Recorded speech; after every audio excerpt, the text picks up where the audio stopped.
What are the secrets of the Millionaires Next Door?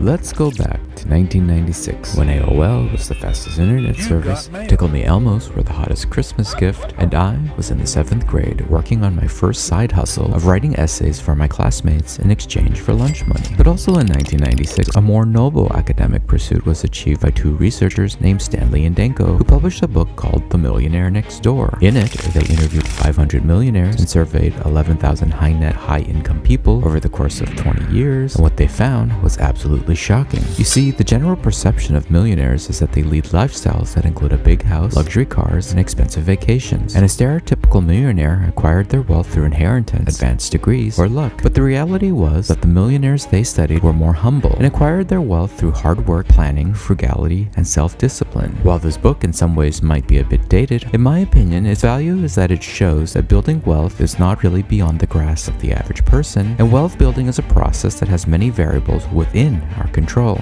Ultimately, after I read this book, I realized the secrets of being a millionaire aren't really so secret. So let's review the 4 takeaways I learned after reading The Millionaire Next Door. There's a misconception that rich people come from a long line of wealthy people, but in reality, 80% of the people they studied were first generation and self-made. In fact, the researchers found that the more generations a family has been in America, the less economically productive they tend to be. The authors reason they have more time to fully socialize to the American high consumption lifestyle. So how do the first generation millionaires build their wealth? As it turns out, 2/3 are self-employed business owners or entrepreneurs who more efficiently build wealth because they have greater tax advantages compared to income-earning employees. In addition, these first-generation millionaires shared the following 3 beliefs that helped them succeed. They are in control of their own destiny, they can solve any problems, and there are no limits on the income they can make. One could never tell who's wealthy just by the kind of job or business they have, as many of them have dull or normal businesses, such as pest control jobs, rice farmers, janitorial services, or managing long-term care facilities. But once they build their wealth, surely they must be itching to spend their money, right?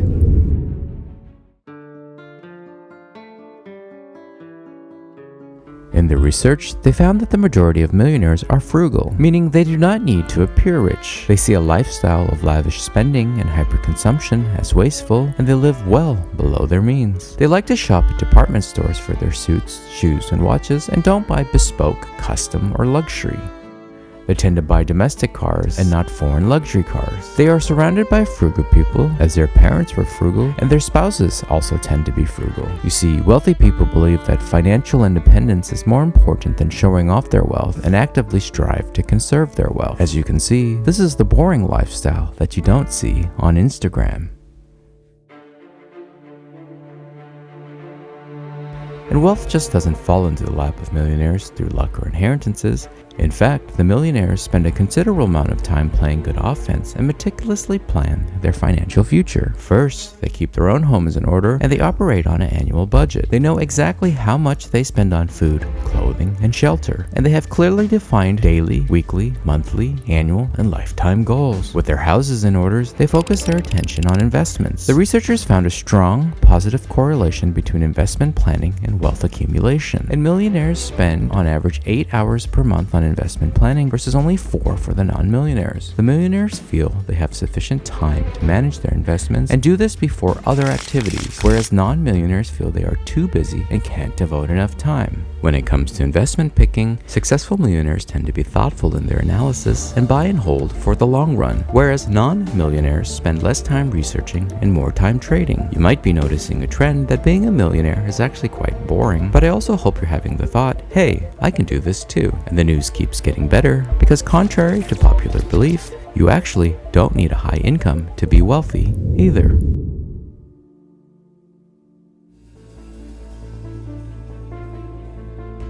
When I was younger, I thought that I would be rich if I was able to land a 6-figure job, and when I finally did land that 6-figure job, I still felt like I was living paycheck to paycheck and felt just as poor as I did before. I soon realized that income was only part of the equation because wealth is what you accumulate, not what you spend. Take, for example, Kayla. She's a 40-year-old physician, and she earns a robust income of $350,000 per year. She feels she spent a lot of time in school and works hard as a doctor, so she treats herself to a luxury car, which she leases. She has a big house for which she has a high mortgage payment. She goes on fancy vacations whenever she gets the chance, and buys expensive clothes because she feels she needs to look the part of a doctor. She feels too busy to learn about investments and ignores her employer's 401k, but occasionally will dabble in the hot stock or coin she hears her colleagues discussing. Despite making a sizable income, her net worth is only $400,000. Basically, everything she earns, she spends. On the other hand, Taylor is a 40-year-old construction manager who earns $80,000 per year. However, her net worth is over $2 million. How did she do it? Well, she started working in her 20s, and every year she maxed out her 401k, Roth IRA, and HSA. She understands that cars quickly depreciate in value, so she drives an older model but reliable car which she bought in cash. In addition, she got into real estate investing, first by renting out her spare bedrooms, which allowed her to pay off the primary mortgage of her home, and now owns 2 rental properties. Furthermore, she runs an income-generating podcast in her spare time about running rental properties. She realizes from the income in her real estate business and podcast and savings, she can retire from her construction job. As you can see from the 2 examples, Kayla has a prestigious and high-paying job, but is actually fairly poor compared to Taylor, who earns a much lower salary but has a higher net worth. Let's break down why Taylor is doing so much better than Kayla. First, she lives below her means, saves, and invests the difference. She started investing in her 20s compared to Kayla, who was training to be a doctor, and this allowed Taylor's investments more time to grow. She has multiple sources of income and became an entrepreneur by starting her podcast and real estate business, and she pays less taxes in many ways. She's in a lower income tax bracket from her construction job. She gets tax deductions from her retirement accounts, real estate interest payments, and business deductions from her podcasts and rentals. She doesn't pay any tax on the growth of any of her retirement accounts, and she doesn't pay any taxes on the appreciation of her home or rental properties because they are unrealized gains. As you can see, you don't need a high income to accumulate wealth, so ask yourself, would you rather be a Kayla or a Taylor? Most millionaires build and maintain their wealth through hard work, thoughtful planning, and frugality. And the good news is, these are all practices we can employ to become millionaires next door. So I hope you enjoyed the video, and this has been the Tin Man at Tin Man Fire, and we'll see you next time.